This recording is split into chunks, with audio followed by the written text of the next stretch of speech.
Hi, everyone. I am thrilled to be here with all of you today to talk about the art and science of connection, and specifically how we can both benefit the bottom line of our businesses as well as humanity more broadly. And I know that's an audacious claim, but we're going to walk through why that is. So I know firsthand from being a community builder myself that we need to show the value of the work that we're doing, right? And that's true whether your community is a global network platform of consumers or whether it's a local neighborhood group meeting in person, right? There's tremendous importance to showing the value that we're delivering. However, I also know from over a decade of studying human connection as a social scientist that the value of our work transcends just the business objectives that we're seeking to actually benefit society more broadly. So today I'm going to share some insights from my forthcoming book, The Art and Science of Connection, to help you really identify and articulate the value that you're bringing. During our time together, first we're going to step back to look at the context for the work that you're doing and why community is so vital at this time. Second, we'll explore the opportunity that you have to bring value to not just your organizations, but also to society. And third, we'll discuss some specific ways that you can take your impact to the next level, and we'll have a chance to talk amongst yourselves about some of those ideas. So let's start by zooming out and looking at the bigger picture and kind of the backdrop for the work that you're doing. Researchers in recent decades have identified several, frankly, concerning trends that are showing up here in the US as well as around the world. And they're quite relevant to the work that you as community builders do. So the first trend is that in general, a lot of people are actually lacking a sense of community. So 3 in 4 people don't feel like they belong to their local community neighborhood. 64% don't feel like they belong in their workplace. And 30% are not religious, which has risen from about 5% in previous decades. And as we know, religion has traditionally been a very important source of community for people. So what we're seeing with this trend is that a significant number of us are not finding community in our neighborhoods, in our workplaces, or through faith. The second trend is that friendships have been declining in recent decades. So as you can see on the graph here, in 1990, just 3% of Americans said that they had no close friends. But fast forward to 2021, and that number jumped to 12% of people who have no close friends. Similarly, in 1990, 33%, so about a third of Americans, reported that they had 10 or more close friends, not even counting their relatives, which is quite a few in my opinion. Fast forward to 2021, and again, we see that only 13% have that many close friends. In the graph on the left, you can see that the amount of time that we're spending with our friends over the past 20 years has decreased by an average of 20% 20 hours per month. So what this trend is showing us is that we have fewer friends in general, and we're spending less time with the friends that we actually do have. So the third trend that I want to highlight is that a lot of people feel disconnected in general. So globally, 330 million people go multiple weeks at a time without speaking to a single family member or friend. Globally, 20% of adults say that they don't have anyone that they can reach out to for support. Let that sink in for a second. That's pretty remarkable. 1 in 5 people don't feel like they have anyone they can reach out to for support. And similarly, globally, 1 in 4 people say that they feel fairly or very lonely on a regular basis. So I would love to know, to get a show of hands, how many people here are aware that the US Surgeon General issued a report last year declaring loneliness as an epidemic and proposing a national strategy to address that. Great, so I see quite a few hands, but not everyone in the room.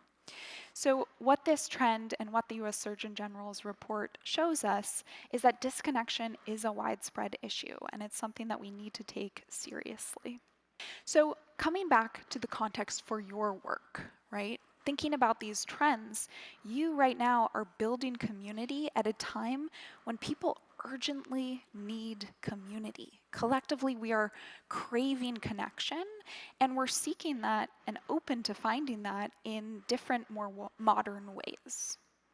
Now that brings us to the opportunity that all of you have as community builders to deliver value to your organizations through the jobs that you were hired to do, but also to help change lives and to address the societal need that we're seeing. So let's explore some of these opportunities in more detail. So whether you are building a community for employees at a startup, for consumers of a product, for people in person at a community center, community is a competitive advantage. And I know I'm preaching to the choir here. We all know and believe this, right? Having a strong community for your organization creates brand trust and loyalty. It drives satisfaction and retention and engagement with your service. It generates useful product feedback, right? So that we can actually improve and iterate the services or products that we're providing. And in all of these ways, community helps drive profitability. So I know that later today there are going to be some speakers, as well as tomorrow, talking about how to specifically measure and articulate this kind of business value of your work. So I want to spend time on looking at what about the value that you're bringing to people's lives and to people's society? How do we really quantify and think about that? So those three trends that I mentioned at the start, the lack of community, the decline in friendship, the prevalence of people feeling disconnected or lonely or like they don't have support, these different trends have very severe health consequences. This is not just about feeling happy. This is getting down to the physiology and biology of our bodies and affecting our lives in very profound ways. So when people are disconnected, they are twice as likely to develop depression. They have a 50% higher risk of dementia, a 32% higher risk of stroke, and a 29% higher risk of premature death.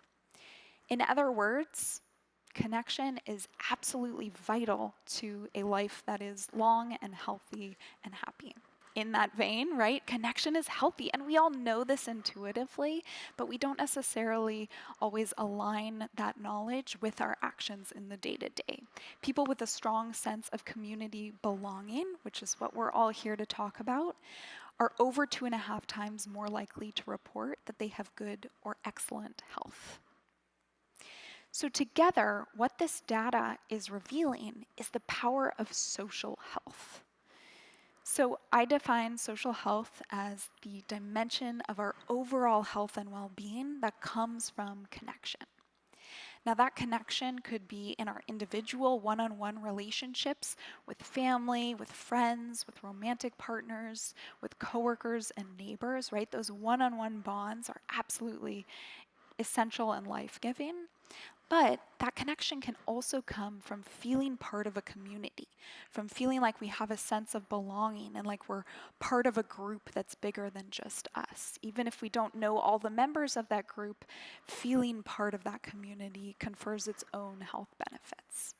So if you think about your overall health and well-being as this Greek temple, this social pillar is as important as the physical and mental pillars.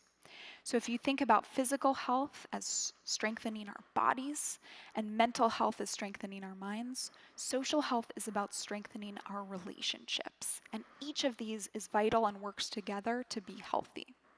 So just like we, prioritize eating healthy foods, or maybe the donuts that we saw earlier, hopefully not, right? As long as we're prioritizing healthy foods, getting a good night's sleep, exercising regularly. In that same vein, we need to prioritize connection in our everyday lives in order to be healthy. It's truly essential and not just a nice to have. So, community and the work that all of you are doing is one of those building blocks, right? One of those building blocks that's creating this social pillar in people's lives. So coming back to this opportunity that you have through your work, Community benefits the bottom line, absolutely, and we're going to hear more about that throughout the conference. But community is also imperative for our health and well-being, and you have an opportunity to really provide that value, to connect and to touch your community members' lives in ways that potentially could benefit them for years to come. So that brings us to the final part of our discussion, which is about how you can really lean into this idea of social health even more to amplify your impact further. So in my forthcoming book, The Art and Science of Connection, I talk about 4 different strategies that are meant to help individuals improve our individual social health. But today I'm going to talk about 3 of those strategies in the context of your community building. And we're going to go through a few specific examples for inspiration and then have a chance to share and discuss. The first approach to supporting social health is to stretch. So just like we stretch our physical muscles to become more flexible, we can stretch our social muscles by meeting new people, by making new friends, by joining new communities. So in the context of your work, this means helping your community members form those new connections. The second approach is to tone. So just like we tone our physical muscles to strengthen our bodies, we can tone our social muscles by becoming closer to the people and the groups that are in our lives. And in the context of your communities, this means helping your community members deepen their connections and go beyond just knowing each other into really becoming closer in a meaningful way. And then the third approach is to flex. So just like we flex our social muscles to kind of show off when we're feeling strong, we can also flex our social muscles by enjoying the benefits of connection and by sustaining these deeper relationships in the long run. So in the context of your community, this means helping your members sustain those relationships and stay connected to your community over the long haul. So just to summarize, to stretch is about forming new connections, to tone is about deepening those connections, and to flex is about sustaining those connections over time. So let's talk through a few specific examples of this. And focus first on this idea of stretching, right? So forming new connections. How might you provide more ways or more refined ways of helping your community members to actually meet each other and connect? So I want to share an example. I spent 3 years leading the national community engagement strategy for a health tech company right here in Silicon Valley.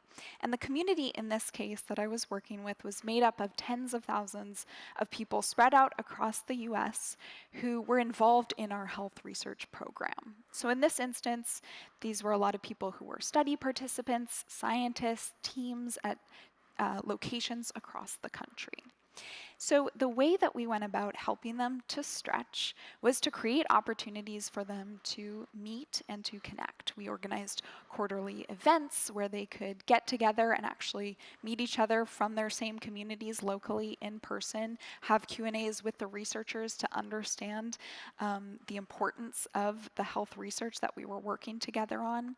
And this might sound sort of simple, and yet this is very unusual in the context of clinical research. It's not ordinary that you actually get to meet other people who are participating in initiatives like that.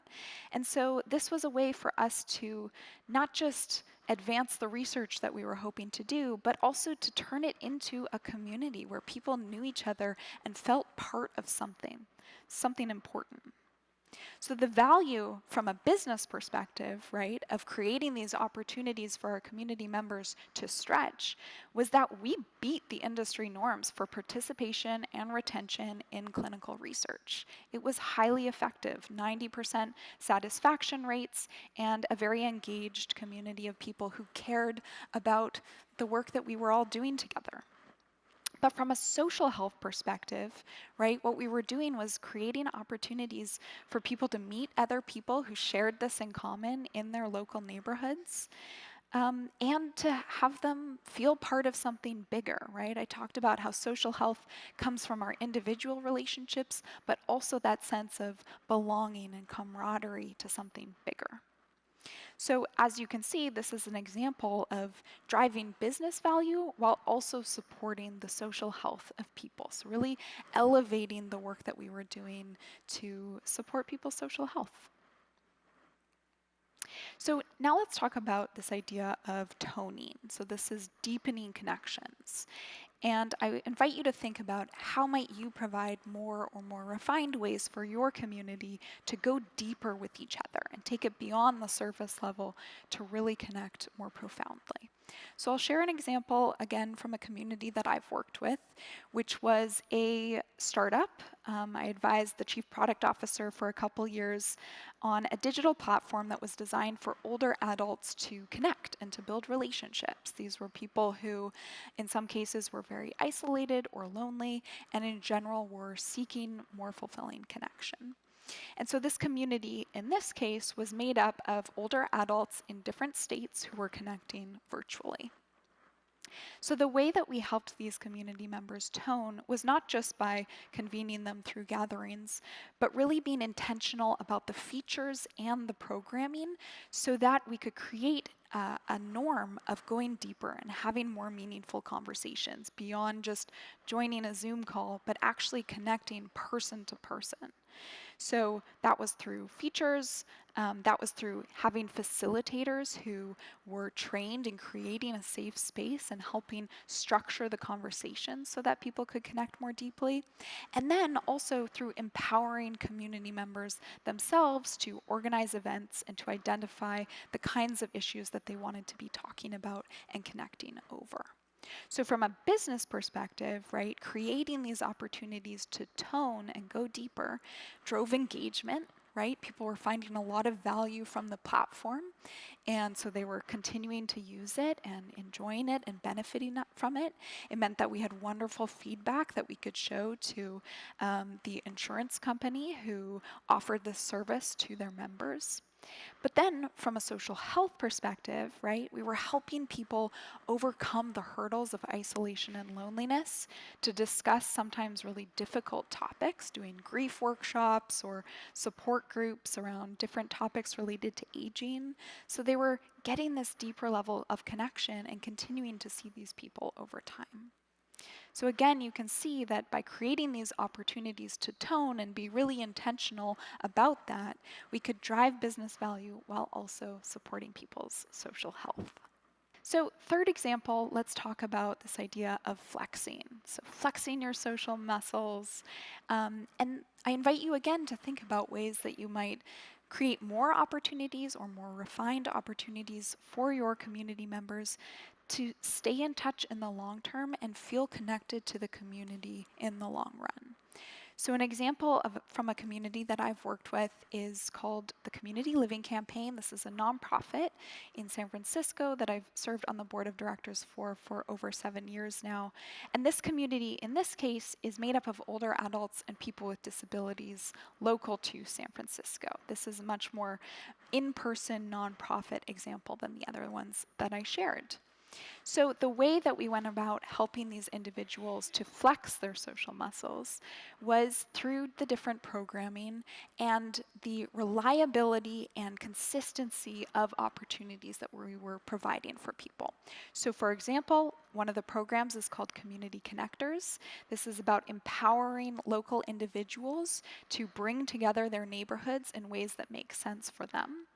And the motto is from strangers to neighbors and from neighbors to friends.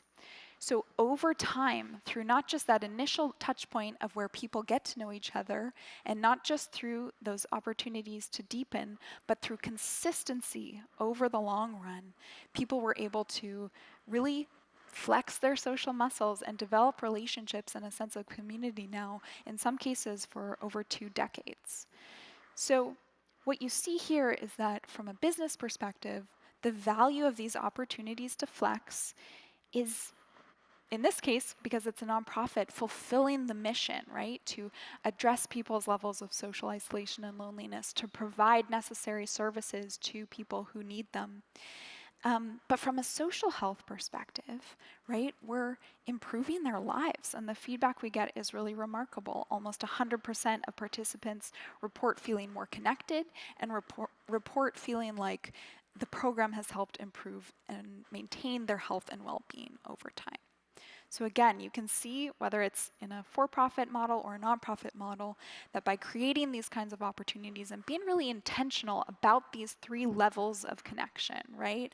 About stretching, toning, and flexing, that we can provide value to the organizations that we're working for and with, while also serving this deep human need that we all have for connection. So, with these examples in mind, with different kinds of communities as some inspiration, I would like to invite us all to think about how this is relevant to your community, right? We have people here representing communities of all different kinds. And so it's very specific to your community's unique needs. Likely, you're doing a lot of these things already, but I bet that there are ways in which you can refine them further, or perhaps you're in a situation where you're really good in your program of connecting people for the first time, but maybe there's an opportunity to go deeper, or maybe people are going deep but then dropping off and not sustaining in the long term. So there are always ways that we can be refining these opportunities for our community members. So we are going to spend a few minutes in conversation among yourselves discussing this theme, this idea of social health in your communities. And specifically, I'd like you to identify kind of which of these is perhaps an area of need or opportunity for your community. Would your community benefit from stretching, focusing more on making those connections so that people actually know each other? Would it benefit from toning, so going deeper and not just having, networking events, for example, but actually helping people build meaningful relationships? Or from flexing, right? So sustaining those over time and keeping that consistency, which is such an important ingredient to social health. So we're going to spend the next about 5 or so minutes in conversation. I'd like you to turn to the person next to you, or if there's a group of 3, that's fine, and talk amongst yourselves about how does this apply to the community that you have? What is potentially one way that you might go about this? Or are there challenges and questions that you have as you're thinking through how this applies? So we'll spend 5 minutes on this now. I'm glad this has sparked some discussion. And hopefully this is just the start of the conversation, right? We covered a lot of material, but this is really just the surface. And so I hope this sparks a few ideas for you thinking about ways to elevate the work you're doing even further, and to understand that the work that you are doing is absolutely essential to your organizations. It's serving the bottom line, but it's also an opportunity to improve people's health and well-being potentially, right? And to serve this fundamental need that we all have for meaningful connection, for community, at a time when we really, really need it collectively. So I hope this has inspired a few ideas, and I hope that you will continue to discuss the ways that this might be relevant to your work. I also wanted to share that we have a bit of a surprise. So my book doesn't come out until June 18, but if you're interested in the themes that we've talked about here today, come find me in the tent at 2:30. We are actually, thanks to the generosity of CMX, going to be giving the first 50 people free copies of my book when it comes out. Yeah, oh, thank you. Awesome, I'm glad you're excited about that. So come find me in the tent at 2:30. The first 50, that's 50 people, will get a free copy, and I also have some inserts to personalize and sign that you can put in your book once you receive it. So thank you all so much, I really appreciate it. Thank you for the work that you do, and come talk to me later. I'd love to learn more about your communities. So thank you.